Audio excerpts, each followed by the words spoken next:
असे का हो न करा काही पुढे नाही नाशजा अभंग तुकोबारायांचा आहे. बहुतेकांच्या परिचयाचा आहे, बहुतेकांच्या पाठातला आहे. अभंग उपदेश परप्रकरणातील आहे.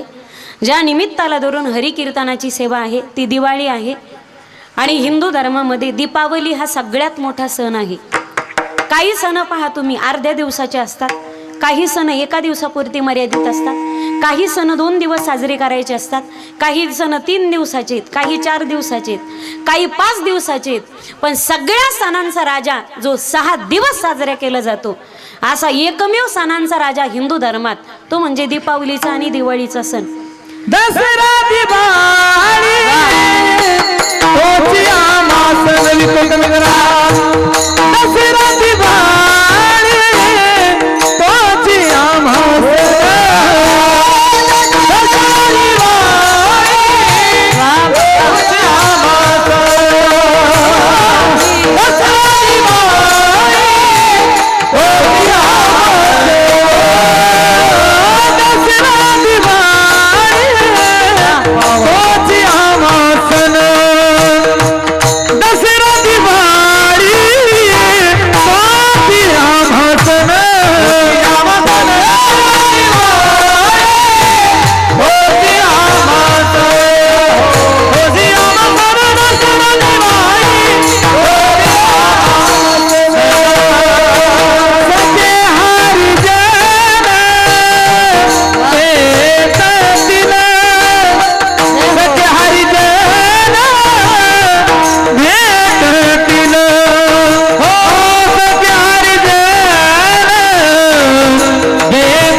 दसरा दिवाळी तोची माझा सण.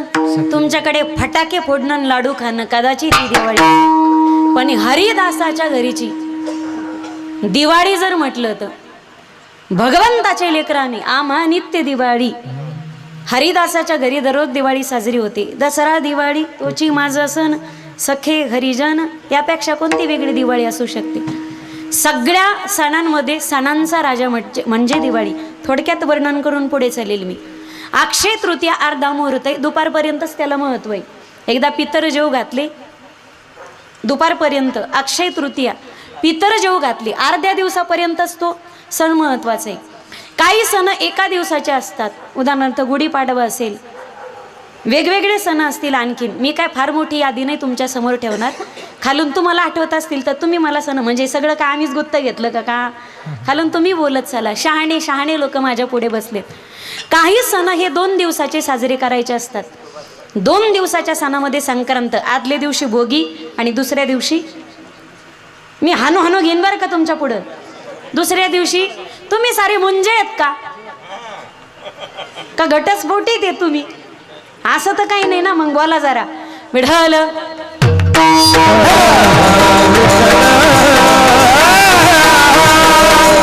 आणि टायमात बोला. वेळ निघून गेल्यावर हरकत नसती. टायमात बोलायचं शिका कधीतरी. आव गेल्यावर ताव आणण्यात अजिबात अर्थ नाही. एकदा आव सण गेल्यावर सगळं होतं. मग 2 दिवसाचे सण आहेत. काही सण 3 दिवसाचे साजरे केले जातात. ज्येष्ठा गौरी आवाहन, ज्येष्ठा गौरी पूजन आणि ज्येष्ठा गौरी विसर्जन म्हणजे महालक्ष्म्या. काही सण हे 4 दिवसाचे असतात, काही सण 5 दिवसाचे. पण दिवाळी हा 6 दिवस साजरा केला जातो सण. गोवत्स द्वादशी, द्वादशी पासून तो सण साजरा केला जातो. गोवत्स द्वादशी पहिला दिवस. दुसरा दिवस तुम्ही मागच्या जन्मात दक्षिण आफ्रिकेच्या खंडात जन्माला आलते का? पहिला दिवस गोवत्स द्वादशी, दुसरा दिवस धनत्रयोदशी, धनत्रयोदशी, तिसरा नरक चतुर्दशी, पाचवा अमावास्या लक्ष्मीपूजन, कितवा चौथा, पाचवा बलिप्रतिपदा पाडवा आणि 6वा दिवस यमद्वितीया भाऊबीज. गोवत्स द्वादशी पासून ते यमद्वितीया भाऊबीजेपर्यंत 6 दिवसाचा सण म्हणजे हिंदू धर्मामध्ये सगळ्यात मोठा सण आपली दिवाळी. विढल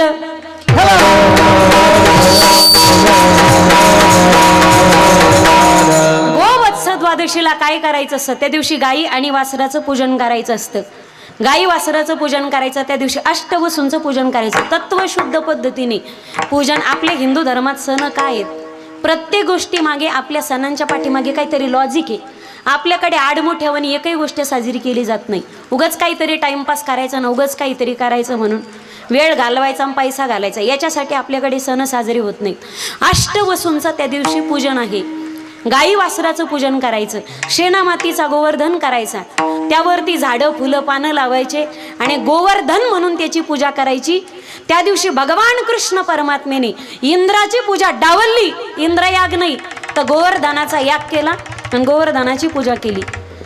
पूर्वी तिकडे इंद्राची पूजा होत होती. उत्तर प्रदेशमध्ये, यूपीमध्ये इंद्राची पूजा होत होती. का? सगळे गवळी मिळून, सगळे गोपाळ मिळून, सगळ्या गवळणी मिळून इंद्राची पूजा करायचे.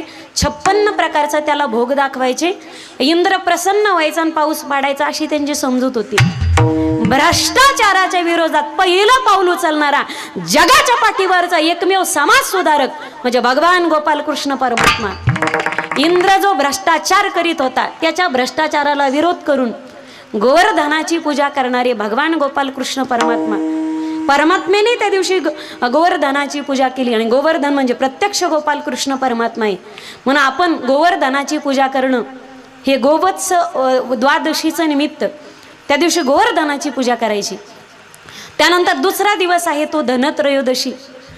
त्या दिवशी ज्यावेळी समुद्र मंथन झालं, देव आणि दैत्य एकत्रित आले, समुद्राचं मंथन केलं आणि त्यातून काही रत्न बाहेर पडले. 14 रत्न. लक्ष्मी, कौस्तुभ, पारिजातक, सुरा, धन्वंतरी, चंद्रमा. धनत्रयोदशीच्या दिवशी भगवती जगदंबा लक्ष्मी माता समुद्र मंथनातून प्रगट झाली. त्या दिवशी लक्ष्मी मातेचा बर्थडे असतो, पण एकाच्या स्टेटसला हॅपी बर्थडे लक्ष्मी माता असं स्टेटस पाहायला भेटत नाही. लक्षात असू द्या, लक्ष्मी मातेचा जन्म कधी झाला तर धनत्रयोदशीच्या दिवशी झाला. आणि 24 अवतारांमध्ये भगवान परमात्म्याचा देवांचा वैद्यराज म्हणून जो अवतार झाला, भगवान श्री धन्वंतरी परमात्मा. धन्वंतरी परमात्मा सुद्धा त्याच दिवशी अमृत कलश घेऊन समुद्र मंथनातून प्रगट झाले. त्या दिवशी लक्ष्मी प्रगट झाली, लक्ष्मी माता धनत्रयोदशीच्या दिवशी. मग त्या दिवशी धनत्रयोदशी म्हणजे लक्ष्मीची पूजा त्या दिवशीपासून मांडायला सुरुवात करतात. धनत्रयोदशी नंतर तिसरा आहे दिवाळीचा दिवस, तो म्हणजे नरक चतुर्दशी. भल्या पहाटे भगवान परमात्म्याने सत्यभामा आईसाहेबांच्या मदतीने नरकासुराचा वध केला. त्या नरकासुराने आदितीची कुंडल अशी चाकू लावून कापली होती. आदिती मातेची कवच आणि कुंडल. वरुणाचं छत्र त्याने हरप केलं. आजही पहा तुम्ही त्याच्या अवलादी अजूनही पाहायला भेटतात. गल्ली गल्लीत कुठे चौकात चाकू तरी लावितेन गळ्याला, कोणाची साखळी तरी कापून घेतेन, कोणाची साखळी तरी कापितेन, नाही कापली तर कोणाचा गळा तरी कापितेन. माणसं संपतात, प्रवृत्त्या पुढे तशाच फॉरवर्ड होत राहतात. भगवान परमात्मेने त्या नरकासुराला मारलं. आणखी फार मोठा अन्याय होत होता. त्याने 16,100 कन्या तुरुंगात डांबल्या होत्या. आणि भागवतात उल्लेख येतो की 1,00,000 कन्यांशी त्याला एकाच वेळी विवाह करायचा होता. स्त्री शक्तीच्या बाबतीत हा जगातला सगळ्यात मोठा होणारा अन्याय होता.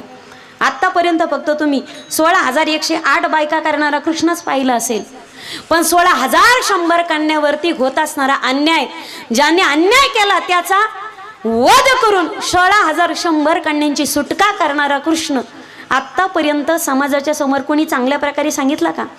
16,100 कन्यांची सुटका केली आणि सुटका करून वाऱ्यावर नाही सोडून दिल्या त्या.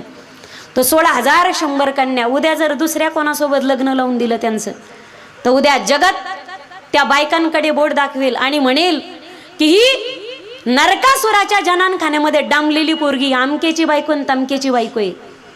उद्या जर कोणासोबत लग्न करून दिलं आणि त्याने जर नांदवलं नाही त्या पोरीला, तर करायचं काय?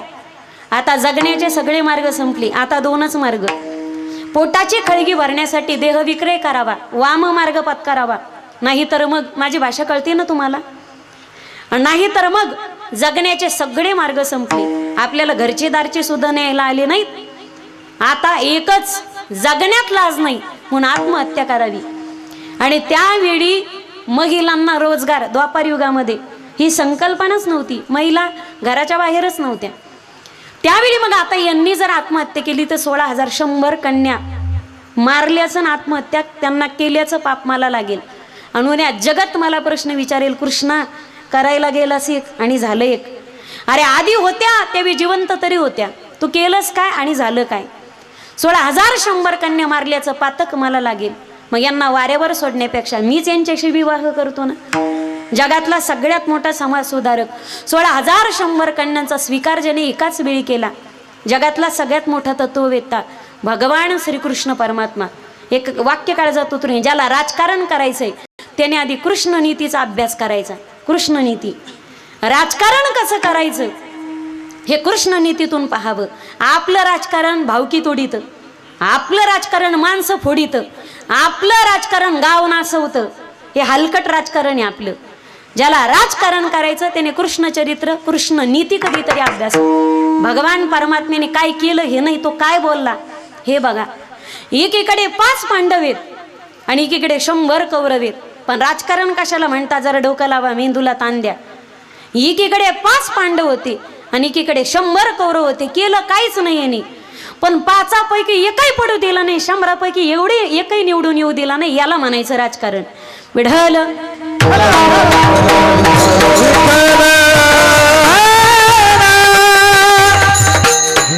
16,100 कन्यांची सुटका केली. भौमासुराचा वध सत्यभामा आईसाहेबांनी केला. महिलांना कमी समजत जाऊ नका कधी.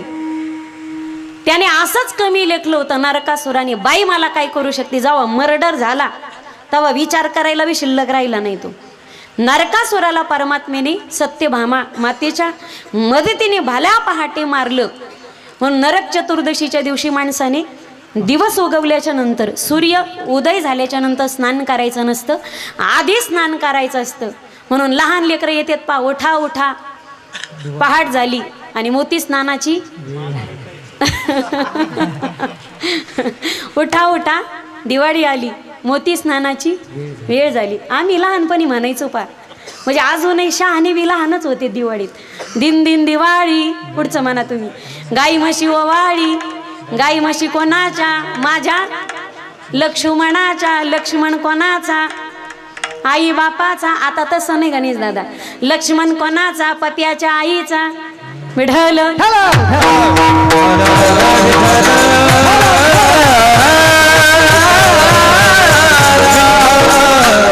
तिसरा दिवस नरक चतुर्दशीचा आणि 4था दिवस दिवाळीचा, तो म्हणजे अमावास्या, लक्ष्मीपूजन, जी धनत्रयोदशीला प्रगट झाली समुद्र मंथनातून. सगळ्या ब्रह्मांडाने त्या लक्ष्मी मातेचं अमावस्येच्या दिवशी पूजन केलं, त्यालाच लक्ष्मीपूजन म्हणतात. तो दिवाळीचा दिवस. कधी नरक चतुर्दशी लक्ष्मीपूजन 2 दिवस येतात. कधी तिथी जर घटली तर नरक चतुर्दशी आणि दीपावली पूजन एकाच दिवशी येतं. यावर्षी जास्त तिथ्या घटलेल्या होत्या म्हणून दिवाळीचा सण आपण 7 दिवस साजरा केला. लक्ष्मीपूजनानंतर 5वा दिवस आहे दिवाळीचा, तो म्हणजे बलिप्रतिपदा, पाडवा. या दिवशी लक्ष्मी आणि नारायणाचा विवाह झाला. लक्ष्मी मातेने स्वयंवर केलं. एवढी सुंदर लक्ष्मी ही कोणाला द्यावी कोणाला देवी, देव आणि दैत्यात लागली भांडणं आणि त्यांनी वाटावाटीच्या गोष्टी केल्या. काही गोष्टी देवांना, काही गोष्टी दैत्यांना. ही वाटणी करण्याची पद्धत तेव्हापासून आली बरं का, वाटणी करण्याची. म्हणून आपण असे दटूनच आहेत. तरी जडजोडूनी वाहिला वाहिल्या आणि ग, तरी जडजोडूनी वाहिल्या आणि ग, वाहिला आणि ग. आपण वाहिल्या आणि ग, आपण वाटावाटीच्याच गोष्टी करतो. तरी संसाराच्या वाटेला आई साहेबांनी हातामध्ये वरमाला घेतली. काहींना ती आवडली, ती गळ्यात माळ घालत नव्हती. काहींनी हारात मुंडकं घालायचा प्रयत्न केला. गावगाव मंगेश दादा पायडो कमी डोकळूच जास्त जन्माला आले तर मिळालं.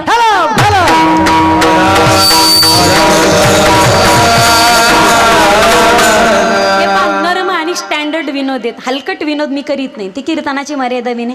जे जागी असतील त्यांना कळतील. त्याच्यासाठी व्यवस्थित जागरूक राहणं, सतर्क राहणं गरजेचं आहे, राहणं गरजेचं आहे. तुमची थोडीशी इकडे तिकडे चलबिचल झाली की माझे शब्द थोडेसे इकडे तिकडे होते.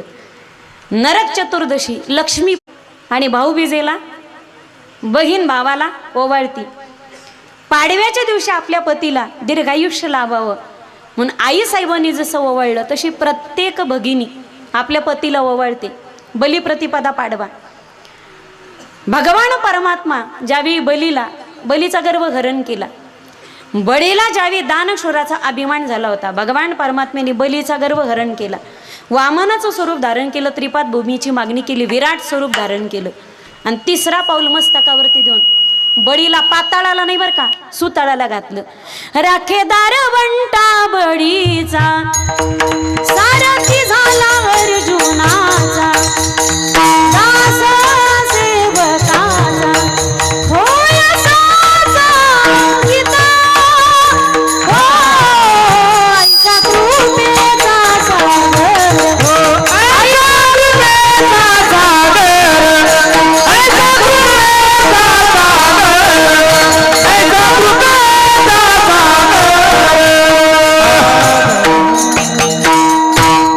हे थोडंसं तुम्हाला ऐकायला बोर जात असन, पण आपले सण का साजरे केले जातात? टाइमपास कधी होईल तुमचा?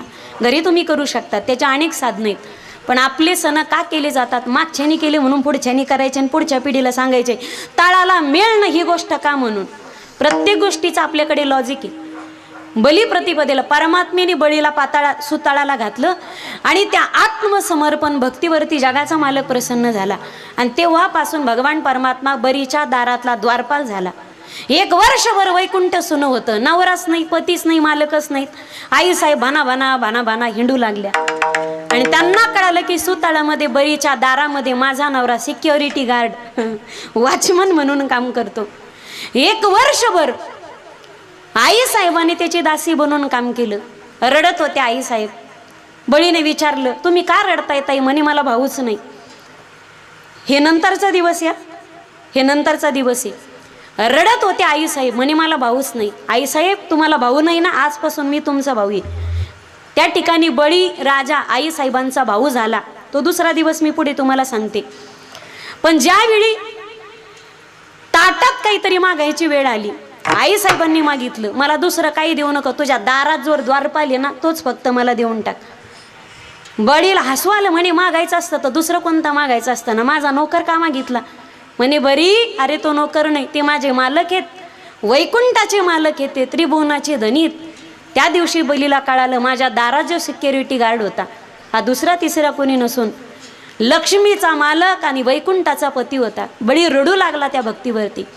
हे ज्या दिवशी घडलं हा दिवस बलिप्रतिपदेचा आणि शेवटचा दिवस आहे दीपावलीचा, तो म्हणजे यमद्वितीया भाऊबीज पाडवा झाला. तुम्हाला ओवाळला नाही का गणेश दादा? तुम्ही गिफ्ट द्यायला विसरले असतील बहुतेक. 6वा दिवस दिवाळीचा तो म्हणजे यमद्वितीया भाऊबीज.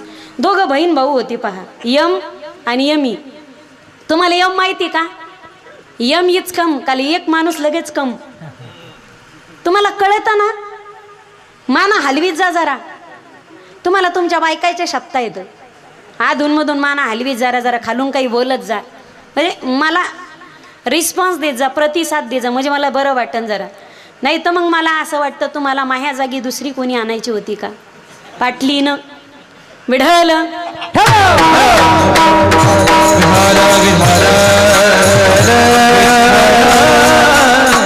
काय झालं एकदा मंगेश दादा यमराज गेले आणि 3 दिवस फरारच झाले. कुठं गेले? गुवाहाटीला आपलं कुठं तरी गेले. आता ते गेल्याच्या नंतर 3 दिवस भाऊ नाही यमाची बहीण यमी ही रडत होती. कोणी आलं का ती गळा धरून रडायची, कोणी आलं की कोणी वारकरी गेला की ती रडायची. मंगेश दादा गेली की रडायची, माझा भाऊ नाही. नवले महाराज आली की ती रडायची, माझा भाऊ नाही. इतकी रडायची. माणसं दिसले का रडायची. पा देवाला वाटलं माणसं दिसले का रडती.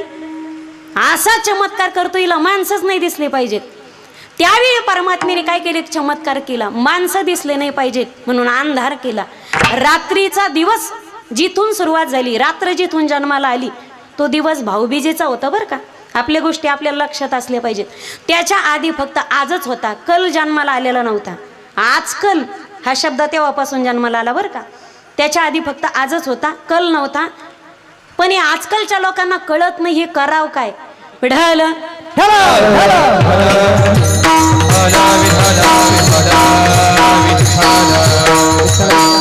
भगवान परमात्म्याने अंधार केला, चिकडं तिकडं चट्टच अंधार. तिला माणूसच दिसेना ना. रडायची थांबली. 3 दिवस बेपत्ता होते यमराज. आणि 3 दिवसानंतर ज्यावेळी परत आली त्यावेळी यमी यमाला पाहून रडू लागली आणि विचारू लागली की दादा अरे कुठं गेला होता तू? 3 दिवस झाले तुम्हाला दिसला नाही. रडू रडू बेहाल झाली मी. गेला होतास कुठं? यमराज म्हणे खांड खोंड खाणारे, पांढरे लिंब खाणारे जरा संपवले पाहिजेत ना. खद्रावळ हे कोण्याच कामी नसतात पा. हे घरच्याच्या कामी नाहीत, दारच्याच्या कामी नाहीत. आणि माणसाच्या जिंदगीत लाज नसेल तर जगण्यात बी अर्थ नाही गड्या. जिंदगीत काहीतरी लाज पाहिजे. आपल्या जिंदगी आपल्या आयुष्यामध्ये काहीतरी अर्थ असेल तर जगण्याला किरमती. जियो तो ऐसा जियो कि तुम्हारी जीने से हजारों जी, वरना जीना भी क्या उसी का नाम है.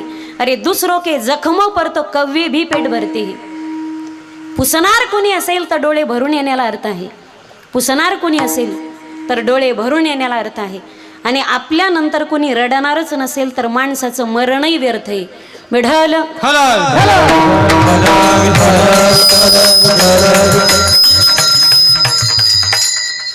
गेला होतास कुठे? म्हणे जरा खद्रावळ कमी करायला गेलो होतो. कोरोनात पहा तुम्ही 26 28 स्कोरवाले वाचले ज्यांनी माळा ठुल्या आणि 6 स्कोरवाले मेले ज्यांनी माळा काढल्या. कळालं त्याला धन्यवाद, नाही कळालं त्याला डबल धन्यवाद. असं वाटतं मारावून तुमच्या पोटाला जन्माला यावं. विढल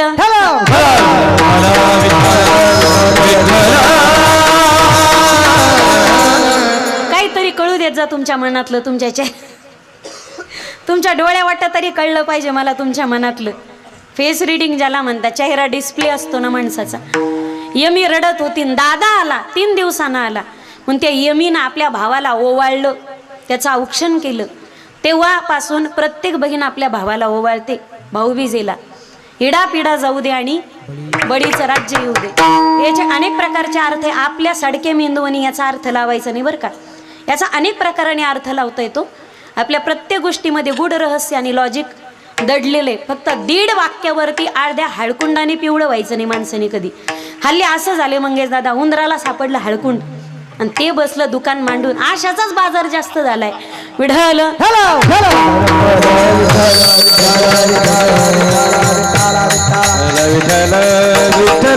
मलाही वाटायचं की काल्याच्या दिवशी आरती झाली की पटकन लोकांना मोकळं करायचं ना प्रसाद वाटतो. की कापराची आरती का मांडवात फिरवायची गरज आहे का? कोरोनात कळालं नवले महाराज मला की काही खायचं जर असेल तर आधी हाताचं निर्जंतुकीकरण अँड हँडवॉश करणं गरजेचं आहे. कोरोनाने आपल्याला शिकवलं आता 2020 मध्ये 2021 मध्ये.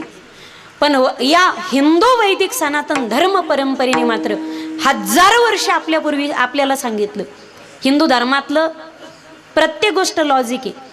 जगाच्या पाठीवरती सायंटिफिकली आपल्या हिंदू धर्मा एवढा हिंदू धर्मा एवढा धर्म तुम्हाला शोधूनही सापडणार नाही. जगाच्या पाठीवरती आपल्या प्रत्येक गोष्टीमध्ये लॉजिक आहे. आजही पहा तुम्ही आपल्याकडे हिंदू धर्मात माणसं जाळतात का पुरतात? खाली काय आम्हीच गुत्त घेतलं अख्खं. काय करतात? जाळतात आणि इतर धर्मामध्ये पुरतात. पण ज्यावेळी कोरोनाचा व्हायरस चायनामध्ये, चीन देशामध्ये स्प्रेड होत होता, त्यावेळी चायना गव्हर्नमेंटने, तिथल्या सायंटिस्टनी, तिथल्या वैज्ञानिकांनी, डॉक्टर्सनी सांगितलं की कोरोनाने जर माणूस मेला तर त्याला आता पुरू नका, तर इथून पुढे त्याला जाळायचं. चीन देशामध्ये कोरोनात मेलेले माणसं पुरले जात नव्हते, तर ते जाळले जात होते. आणि जाळायची पद्धत कोणाची आहे? आपली. म्हणजे कोणाची? आपण कोण येतं? हिंदू. शेवटी आपल्याच मागं यावं लागलं ना. जगाच्या पुढे सुद्धा, किती पाऊल पुढे, जगाच्या पाठीवरती फक्त धर्म, तो आपला हिंदू धर्म. वाजवा टाळ्या. असं विठ्ठल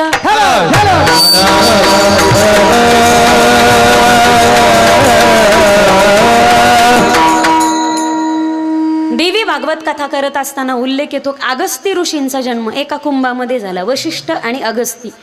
रामायणामध्ये सुद्धा उल्लेख येतो. गोस्वामी तुलसीदासजी सांगतात, एक बार त्रेता जुग माही शंभू गये कुंभज ऋषी पाही. अगस्ती ऋषीचा जन्म, त्यांना कुंभज ऋषी म्हटले.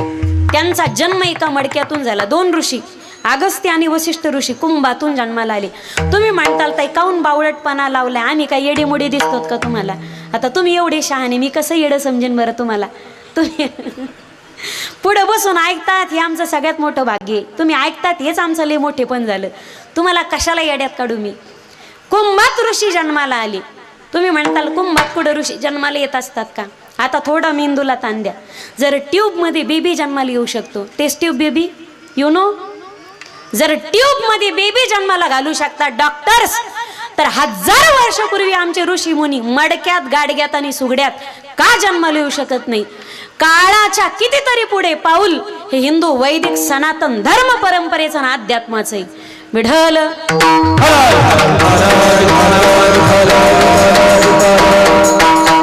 पण आपलं अध्यात्म, आपलं विज्ञान आपल्यालाच मान्य नाही. जिथं विज्ञान बंद पडतं, जिथं विज्ञानाचा विचार थांबतो, तिथं अध्यात्माची पहिली पायरी चालू होते. आपल्या अध्यात्माचा आपल्याला गर्व पाहिजे, आपण प्राऊड फील केलं पाहिजे. जगाच्या पाठीवरती भाग्यवान आहेत आपण. आपला जन्म भारत देशामध्ये झाला आणि हिंदू धर्मात झाला. अरे एवढे दलिंदर येत आपण, तरी जन्म महाराष्ट्रात आहे आपला. आपल्या पूर्वजांची आणि आपल्या जन्मातली, अनेक जन्मातली पुण्य काही कमी असेल का? तिळ तिळ पुण्य साचा पडी, परी हे बहुता जन्मी जोडी, नाम तुझे वाचेशी आतुडे, समागम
पुण्य केले तेव्हा या विठ्ठले कृपा केली भरतखंडी नरदेह प्राप्ती हे तो परम भाग्याचे संपत्ती पवित्र ते कुळ पावन तो देश जेथे घरीचे दास जन्म घेती जगात नाही तेवढे संत भारतात जन्मास आले भारतात नाही तेवढे संत महाराष्ट्राच्या मातीनं जन्माला घातली ही महाराष्ट्राच्या मातीची सगळ्यात मोठी पुण्यई अशा पवित्र महाराष्ट्रात तुमचा माझा जन्म झाला देवाने इतर प्रकारची उनी निर्माण केल्या त्याच्यात त्याने तुम्हाला मला माणसाच्या जन्माला घातलं आणि कुणालाच नाही तशी ज्ञानात्मक प्रबल इंद्रिय दिली हस्तो पवित्रो यदि दान पुण्यम पादो पवित्रो यदि तीर्थयात्रा कंठ पवित्रो यदि नाम घोषो हृदयो पवित्रो यदि ब्रह्मनिष्ठः हस्तस्य भूषणं दानं सत्यकंठस्य भूषणं श्रोत्रस्य भूषणं शास्त्रं भूषणे किं प्रयोजनम या दोन हाताची शोभा कशात सांगितली मला असं वाटतं या दोन हाताची शोभा मारुतीच्या पारावर बसून मारुती आणि गणपती हे येळीळ पत्ती खेळत येतं सकाळी सोनाच्या हातचा 11 वाजता दाबून खाल्लं की निघला गडी मारुतीचा पार असा झोपतो घोरतो 5 वाजूस्तवर आणि तिथं वारकरी येऊन त्यांनी हरिपाठ चालू केला का याला सागवाळा उठतो हे घरी उधळतो चहा डोसायला मग मला सांगा येळीळ पत्ती जोडीत येतं आणि येळ बरवाकाचं कुटाळ कुटीत येत आमकेच पोरगी पळून गेली तमकेची सून तमकेला बांधली आमक्याच पोरग वायली निघलं अरे तुला घेणं देणं काय लोकांचं मारुतीच्या पुढं मारुतीचा पार त्याच्यासाठी बांधलेला असतो का कोणी असाल मी कोणालाच उद्देशून बोलत नाही मारुती पुढं गणपती बशीत येतं मला कधी कधी वाटतं विघ्न हरत्या गणपतीवर विघ्न पडत आहे का काय 10 दिवसाचं ते पिकाच्या विघ्नाला तरी फवारणी अरे गणपती विघ्न हरताय त्याच्यावर विघ्न आहे त्याच्या नावाने पट्टी जमा करायची त्याला दम द्यायचा आणि त्याच्या पुढं गाणं वाजायचं नाचायचं काय साधी डेअरिंग आहे का तुमची गणपती पुढं ऐका तळतळीनं वाक्य बोलते मी विनोदाचा भाग वेगळा गणपती पुढं मारुती पुढं जर पत्ते खेळत असाल आणि डाव रंगीत असाल तर वाक्य काळजात उतरून घ्या 1 वर्षाच्या आत त्याचं वाटुळं नाही पण त्याचा खाकाना जरूर होईल मारुतीच्या पुढं जर पत्ते खेळत असाल टाळ्या वाजवा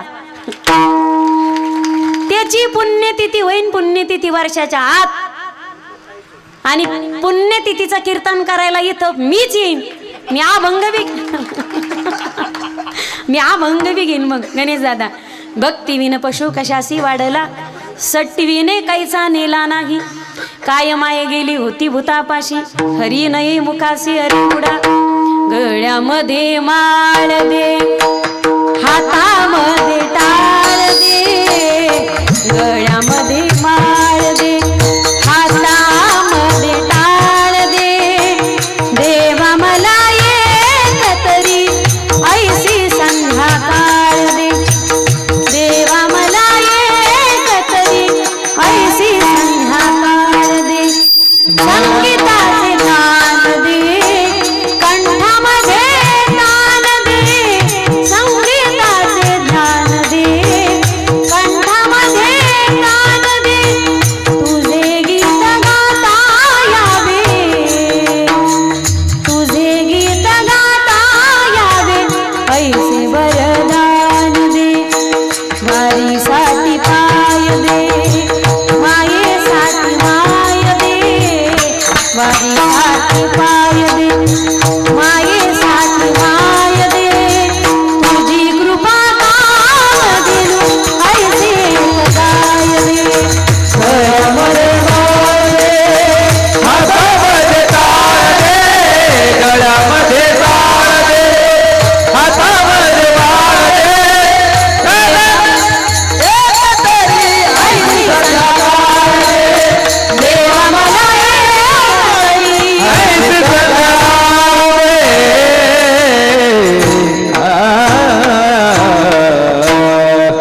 देवा मला एक तरी ऐसी संध्याकाळ दे टाळी वाजवावी गुढी उभारावी टाळी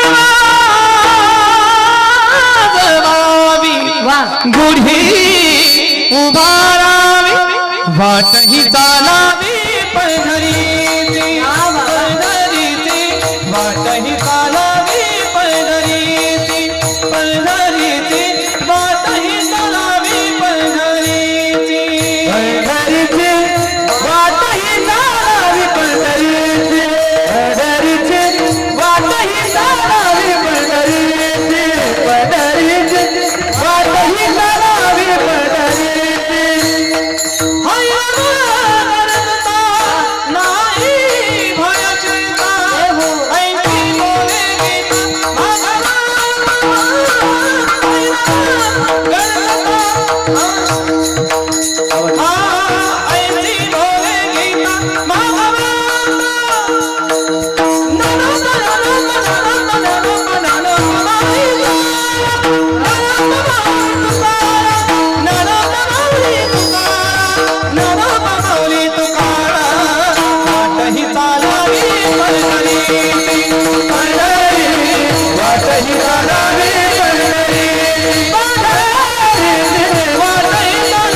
टाळी वाजवावी, घोडी उभारावी, वाटही चालावी पंढरीची. कारण भजन करण्याचं आणि पंढरपूरची वारी करण्याचं ज्ञान भगवान परमात्म्याने आपल्यातच दिलं. फक्त सगळ्या प्राण्यांमध्ये, पशुपक्ष्यांमध्ये परमात्म्याने सगळ्या सजीवांमध्ये काही गोष्टी घातल्यात.